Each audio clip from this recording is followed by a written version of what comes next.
Hi, I'm Michele Saumberfield, and I believe in reincarnation.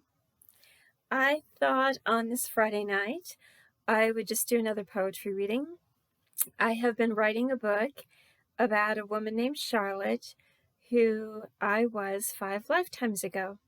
I believe Charlotte lived from about 1822 to 1842, and I know she was burned at the stake for adultery at age 19. She had a marriage that started off in a very bad way. A lot of different things happened in her life that just really broke her heart. And I hate to say it, broke her spirit. And she thought, well, she could kind of jumpstart her life by having this fling with a traveling salesman. And she got together with him once, had like a quickie. And then he said, well, I'll look you up when I travel through town again. And he ended up coming to her door, her actual house, in the middle of the day when her husband was at work. So she kind of talked to him for like 10 minutes, and then they started messing around.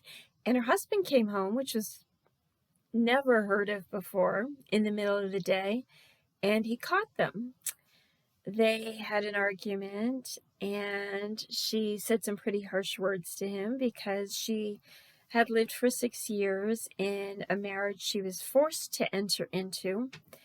And he basically went to town, and I don't know what all happened, but some paperwork was signed, and he served it to her and said, you are going to your death by fire in 2 days. So this is another poem. I keep telling my good friend Ron that I feel like every poem that comes through me about this particular lifetime seems so dark and, you know, like I'm just in this victim role, and it just seems so negative. But it seems that that's really the feeling. That's just like where Charlotte was at the time she died. That's where she was, kind of like the last year of her life when her young daughter died at age 4. That really was like the straw that broke the camel's back. So even though there were a number of other things that had really hurt her along the line, that was the one thing that really devastated her completely, and she couldn't get over. And she felt her husband didn't really get it or understand. He had the outlets of going to work each day and, getting away from the house and interacting with people and flirting with women, and then he would go to the pub and drink with his friends. So he had other people around him constantly and distractions constantly, where she felt that she was trapped in this marriage that she really wasn't ready for when she went into it. She didn't get to marry the guy she wanted to. And when her daughter died, then she felt like, why am I even with him, except for I've got nowhere else to go? I know some women had money, maybe they were born into wealth or something, but when you think about the first half of the 1800s, a lot of times women were married off. I think it was kind of like you become a school teacher or you get married off, one or the other. And so Charlotte was forced to marry someone she didn't want to, and so where would she go? It seems so crazy now to think that that would be such a big quandary, but it's very important to realize that she died about 180 years ago. So at that time, even in America, a lot of the ways women were treated or the way things were thought about were just different than they are now. Okay, I can see my reflection in the screen. I can tell there's like this beam here. I'd like to say it's an orb or something, but it's not. It's just really bad lighting. I don't know what will make it go away. So I'm just going to say, I don't think I'm having any ghostly paranormal visitations. I think the sunlight's just messing with me and coming in the window. We have a huge window in our bedroom here. This is the bedroom closet behind me. And yeah, it's just beautiful out. It's gorgeous out. And that's something that was really good. is that during Charlotte's lifetime, she liked to escape to nature. She loved taking walks in the woods. She loved sunshine. She loved trees. She just loved the beauty of nature. So I know there were good things in that lifetime, but right now I seem to just be channeling the negative when I try to write poems. And, I'm so caught between saying, I don't need this negativity to come up. But it's kind of like if it's there, maybe it needs to just purge itself. So I'm going to read this poem. Hopefully I won't screw it up. I am a little tipsy, but don't drink and drive. I'm not going to be getting behind the wheel of a car at all tonight. I'm just drinking a Bloody Mary because it's Friday night and it's after my work day, and I'm really, really happy.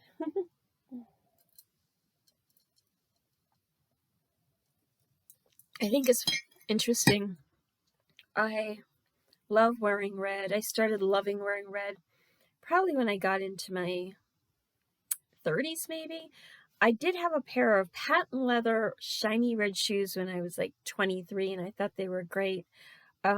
But I love wearing red, and it's odd because red is the color that Charlotte had to wear when she was an unwed mother, and she was being basically shunned and persecuted by the people in her town. So it's very interesting, or maybe not interesting. It's very, I guess, good, really, that I love red so much now. And of course, Marilyn wore red in Gentlemen Prefer Blondes. So, it's not like this is the only lifetime in which I've worn red since that lifetime during the first half of the 1800s, when red was considered shameful in the particular area in which I lived. Okay, so I'm going to switch and read this poem.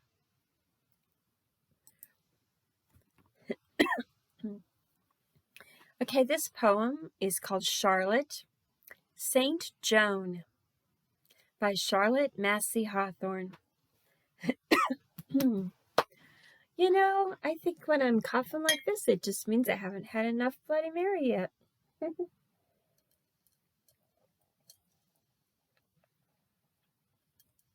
And I've got big green olives in it. I love olives. Absolutely love olives. Okay. Charlotte, Saint Joan.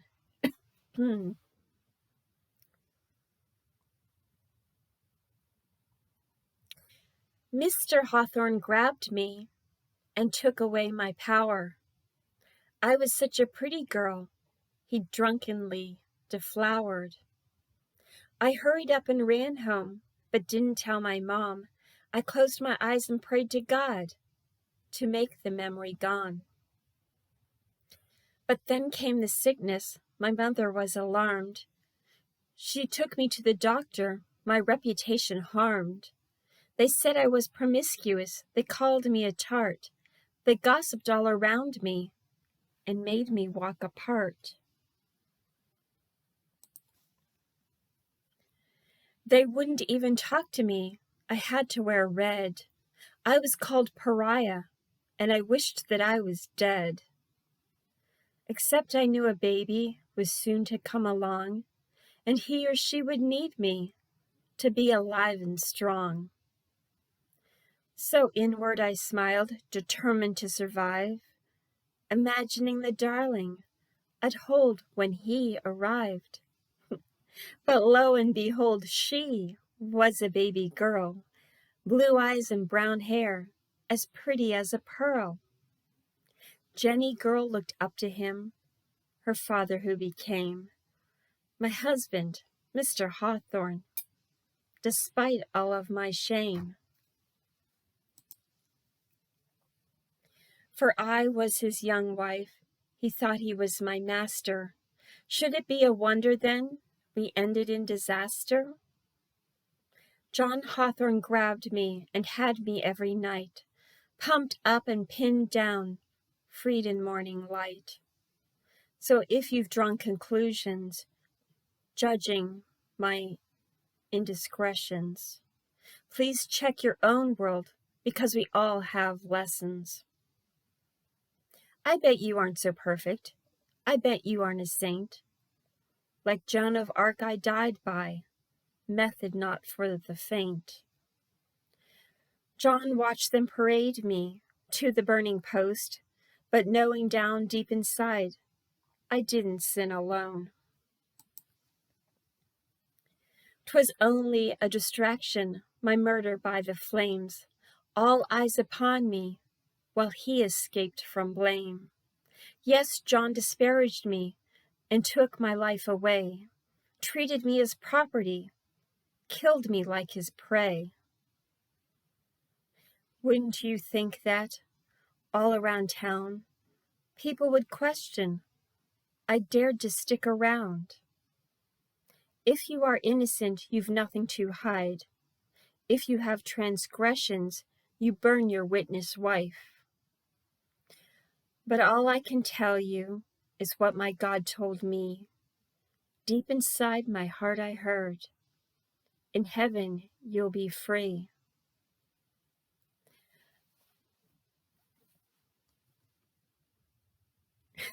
Not very cheerful, right? So my friend Ron, my wonderful author friend, Ronald C. Tobin, and I have been talking about the book I'm writing. We're constantly having conversations about Charlotte, her life, her death. I'm constantly just bouncing things off him and saying, Ron, you're going to get sick and tired of listening to me and me talking about the same things all the time. And all he keeps saying, well, not all, but he keeps just saying to me over and over, I'm on Charlotte's side. I want justice for Charlotte. I'm on Charlotte's side. So he understands where I'm coming from. It's crazy, you know.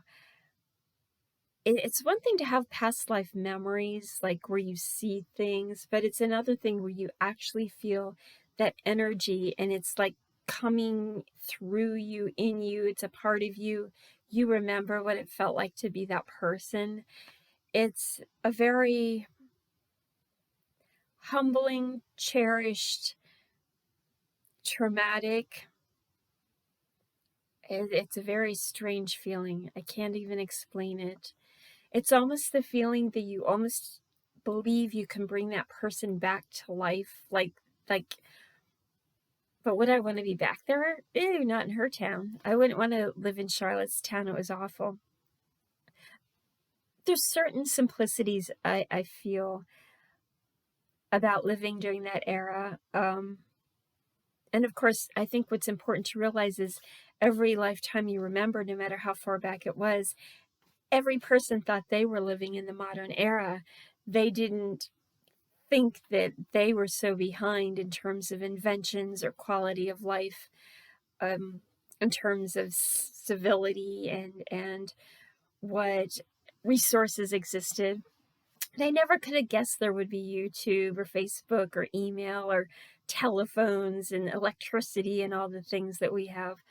They never pictured that they'd be giving up their horses and buggies for cars and be waiting at the gas pump, you know?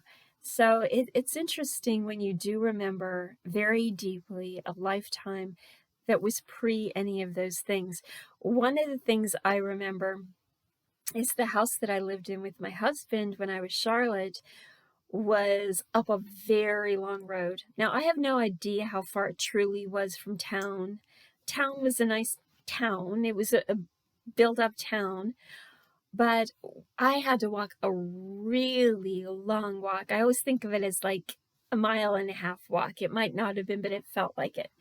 And so then I would finally get to the house that I moved into with my husband, and it was a house that was also kind of up on a hill. So once I would get down this long road coming from town, I would then have to walk up an incline to get to this house on the hill.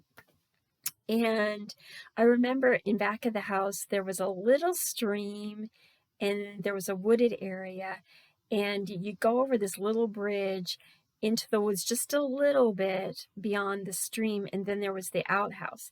Now, I don't think the outhouse contaminated the stream. So it was far away enough. It didn't, but it wasn't like super far into the woods because we had to use it, you know. But I remember in the summertime, there were times that if I made a big pot of stew, I would literally put it in the stream. Like I would make sure that it had a lid that, was pretty secure, but I would put it in something and like keep it cold in the stream so that it didn't spoil real fast. Clearly, you can't leave things like that out really overnight if you've got a bunch of raccoons or bears or something in the woods. I don't remember thinking there were bears in the woods, though. But it could just be that I don't remember. I don't know. I don't remember everything about that lifetime, but I do remember kind of using the cold stream as a refrigerator, for food sometimes. And yeah. So anyway, that's my poem. I'm sorry, it's a little dark, but I think it's important that the people we were in the past have peace. And I think that if we've ever lived a past life where maybe the person we were wasn't at peace, I think that if they are speaking to us now, it's because that's what they are searching for, and maybe they feel that the current us that we are now is the perfect vessel and has the perfect mindset and will have the will to help them now multiple lifetimes in the future from when they lived. I don't know if that's true. I just imagine that. I know some people believe in time travel and believe that you can travel back and forth and affect your future and past lives. I don't personally subscribe to that notion, but yeah. So I just want to honor Charlotte as much as I can now by telling her story. I really don't have any special fancy way of honoring her other than to just speak her truth and talk about her feelings. And basically, I think she just wants people to know that she felt that a lot of things in her life were very hurtful and unfair, and anything she did, which perhaps she shouldn't have, I hate to make excuses, but I think she felt that she was a hurt person searching for an answer to something and went about it the wrong way. It's kind of like Marilyn's lifetime, really. It's kind of like when you're so done hurt, you start searching for things in inappropriate ways. So having a fling with a salesman was not a really productive thing, and it ended up being a deadly thing. But I feel for her. I remember what she felt like. My soul was hers. My soul was Marilyn Monroe's, and my soul was Charlotte Massey Hawthorne's. Have a good evening, and happy Friday, everybody. So good.